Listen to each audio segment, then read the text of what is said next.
Is it possible to DIY service your own diesel fuel injectors?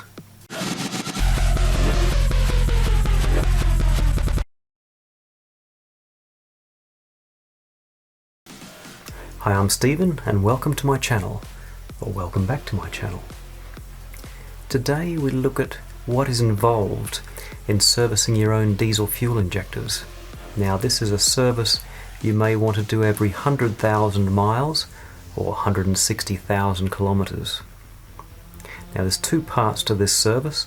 The first is to check whether the high pressure side of the fuel injectors is functioning correctly, and we do that with what's called a leak back test, or a leak off test, or a leak test, depending on who you talk to. And the second part is to do a clean of the nozzle. The nozzle on our BMW fuel injectors has 5 very, very small holes, and they don't function correctly if they're clogged up with gunk. So we need to clean out those very, very small holes, and we do that with an ultrasonic cleaner. But first we have to take the fuel injector apart, and even before that we have to take it out of the car. So there's a few steps involved. This isn't the easiest DIY project, so follow along and see if you're ready to do it yourself. Let's get to it. Part 1, get to the injectors. As usual with a BMW, there's a few things you need to remove before you can get to anything really. Let's get this car apart.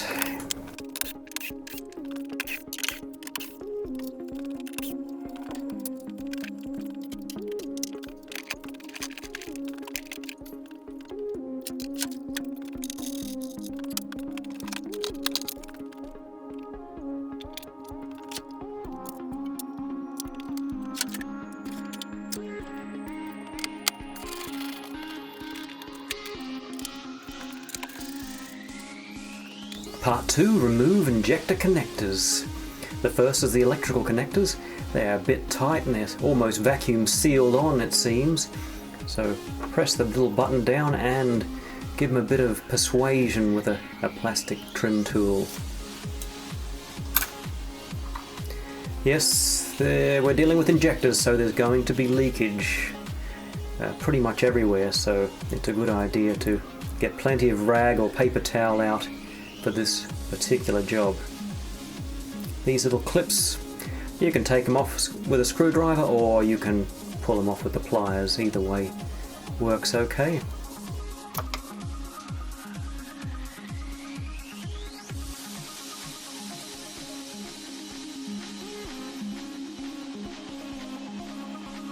For the return lines, we need to lever these off carefully. They're only plastic and they do get brittle over time, so if your car has over 100,000 miles on it, these little connectors can break, but fortunately you can buy brass replacement fittings that won't break in the future. The last one at the end there is extra tricky because you can't lever it from both sides. Part 3. Let's connect up our leak-off test equipment now. Pull this return line and we need to put that into a bottle. We need to catch the fuel, the diesel fuel that comes out of there. Otherwise it'll go all over the engine, all over the ground.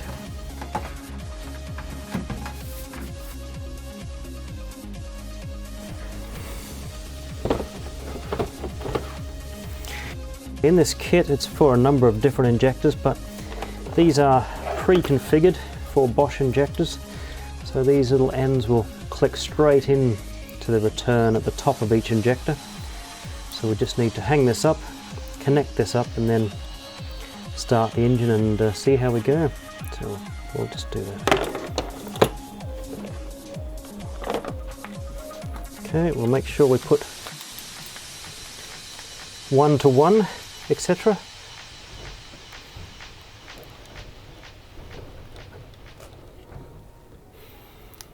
Okay, number 2 to 2.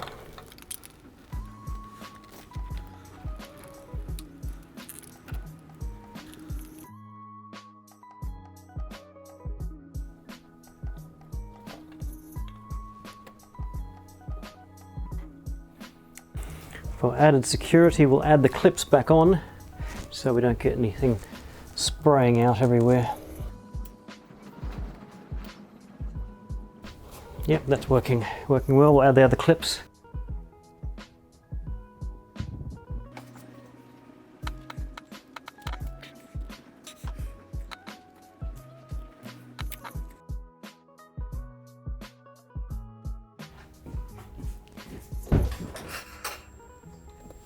Okay, key in, we'll make sure there's no leaks. Nothing leaking. Okay.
Part 5. Are the injectors good?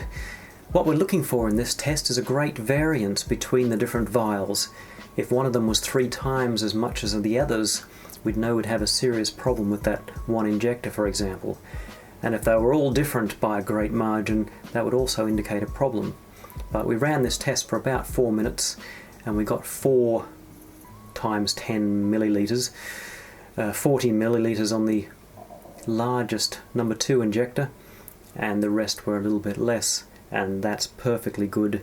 That indicates we have good injectors all around. Injector removal tips. Now, in this video, removing the injectors is not something I'm going to show you because that's a whole video in itself. There's a number of issues you can get when you try and remove the injectors from your BMW. They can really be stuck. But what I've done, I've created a little extra to the injector removal tool here, and that is just to get under the edge, the metal parts of the injector, to help it up with a slight tap. This particular kit will take off just about any injector, and it will do so by removing the whole top of the injector. You can see there the plastic part all comes off, and you can attach the metal tool to a very strong thread and really give it some heave. But most of the time this little ground down bolt that I've created just fits under there, like you can see, and it just gives a little helping hand once you've unscrewed everything and taken the diesel lines off. So that's tip number 1. The other thing you should know is when you're removing the diesel lines, it's best to have a spanner that's specifically designed for fluid lines, a bit like a brake spanner, a brake line spanner that fits around and catches more of the flats of the nut, just to avoid damage. And of course, the other thing I should mention, these little tiny hold down bolts, nuts, they can rust up and they can break off pretty easily. So I would recommend that you buy a whole set of them when you take out your injectors, so that when you put them back in you have no trouble. Time to get those injectors apart and see what we can do about the nozzle holes. Okay, first of all we'll just mark these injectors so we can put the right bits on the right injector. And once we've marked with the pen, we also need to mark I like to mark the body of the injector there so that it can match up. And what I'm doing here is also creating a little alignment line, so when we put this back together we can get it done up to the correct tension. I don't have torque values for these injectors, but if we make a line like that, we can get it as tight as it needs to be. So let's get this injector apart. You need a very, very strong vise attached very well to the table. Look at that vise, it is moving way too much. I need to fix that. You need one good heave to get these things undone.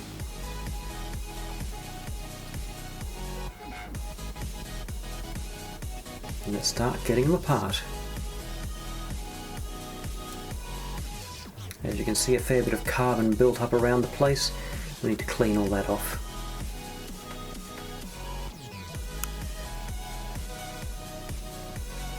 Okay, let's get this nozzle off.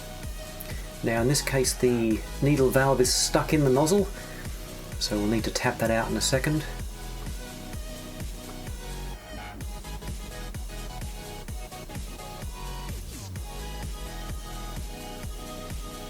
Okay, we're taking all these parts out and I'm lining them up so you can see how they go back in, just in case you take it apart and it all falls on the floor, which is very easy for it to happen. I've done it myself. And it's good to know how that all goes back together. Now we'll just tip this out, and there's a spring in there and a little spring seat as well, so you can see all of the parts in that lower end of the injector. There we go.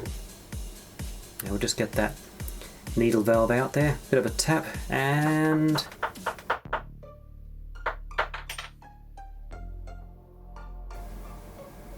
there we go, all the pieces. And these little dowels are here. Just be careful they don't fall out on you and land on the floor and bounce away. They're not stuck in particularly well. And there we go, all four of them apart, ready for cleaning.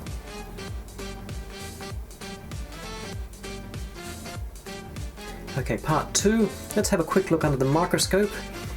One dodgy USB microscope shows that one hole is looking okay there, but the one in the lower right hand corner is definitely blocked up, so we'll definitely need to be doing this job.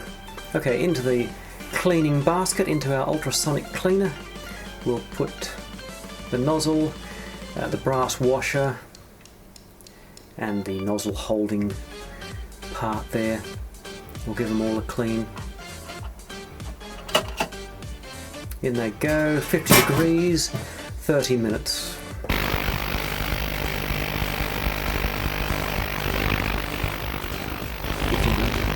Give them a nice ultrasonic shake there. Almost finished. 3, 2, 1. All finished.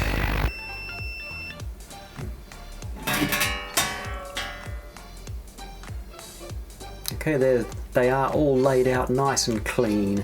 We want them sparkly clean, ready for reassembly. Part 4. Let's have a quick look under the microscope, and you can see the cleaned nozzle, and we'll go through and look at all 5 holes, and you can see they're looking very, very nice indeed. They're round, there's no carbon in there. A perfect hole. Part 5, let's get these things back together. So, give them a quick wipe down just to make sure there's no dirt anywhere. We want them nice and clean when we put them back together.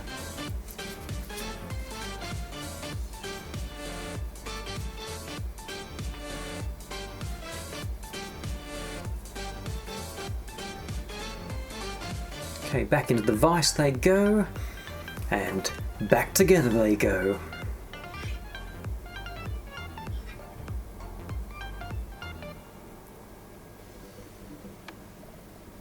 And there you have it. The first injector back together. Now that was a bit quick. Let's go through that a bit more slowly. You can see the alignment mark doing its job. Okay, for number 2, oops, leaking stuff everywhere. One thing you're going to do is leak diesel fuel everywhere you work, so be prepared. Okay, let's get that second injector in there. And let's have a close-up view as we put these back together. In with the spring seat.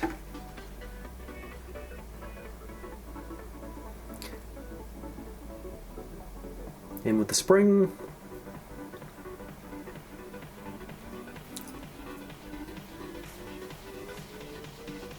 In with this little tiny guy, which is very easy to drop.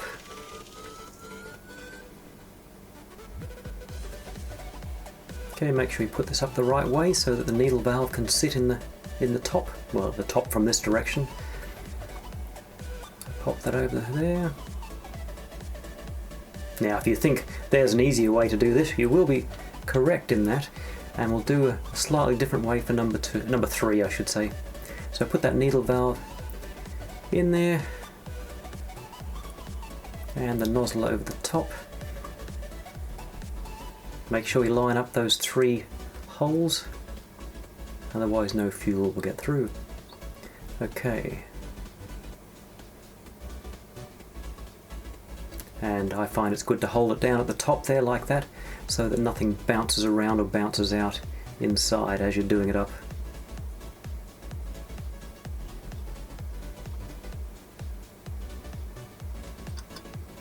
Okay, let's get this tightened up. That's the fun part. Not sure you can see that perfectly well in the video, but there's the alignment mark. We keep on checking that as we do it tighter to make sure that we get that fully lined up there. Okay, here's a slightly different way. In with the spring seat, in with the spring, in with the next part, and this little guy can go in the top there instead of trying to balance it on top. And we can also put the needle valve into the nozzle, and it makes no balancing required there either. It's all the same deal, just in a slightly easier way. Okay, and then do it up as before. And now for the final 2, we'll do them at super speed, using whichever of the 2 methods you prefer. I like to live dangerously, so I like to balance them all like that. But if you drop some parts on the floor and they bounce away into the corner and you take half an hour to find them, you may choose method 2. Okay, if your washers look the least bit worn, put some new ones on. Okay, we got the next step, putting them back in the car. Now if your injector hole looks like that, nice and shiny, you probably just need to give it a wipe out and it'll be fine. If it looks like this, however, with carbon in the bottom, that's not going to give it a good seal. So we need to give that a quick ream. A quick scrape out with a very sharp tool. And for that I use this injector reamer tool. This one does a few different types of injectors. It's not an expensive kit, so it's well worth having. Put it together like so, and it's ready to use. It has a connection at the top to use a spanner on, but doing it by hand is what you'll need mostly. That will be enough. Just a very, very light scraping to remove that carbon deposit. And you can see there it's looking shiny. Well, I can almost see there it's looking fairly shiny and ready for the injector to go in. But just to make sure we don't have any grit in there, we'll put a bit of shop towel on the end of my little extension there, my little pickup tool. You can spray a bit of WD-40 on there so that the dirt will stick, and we'll squeeze that in, turning it all the way, get all of the gunk out, all of the loose pieces and all of the scrapings that we just did with the reamer tool. We want a nice clean hole for our freshly refurbished injectors to go into. And you can see there we've picked up all of the gunk. Fantastic. Now when we look down there, we have a nice shiny surface for that copper washer to go against. Now, if you do want to put some grease on your copper washer or anywhere else, there's the special grease we can use, and that is from Feby Bilstein. and that's good to 1400 degrees Celsius.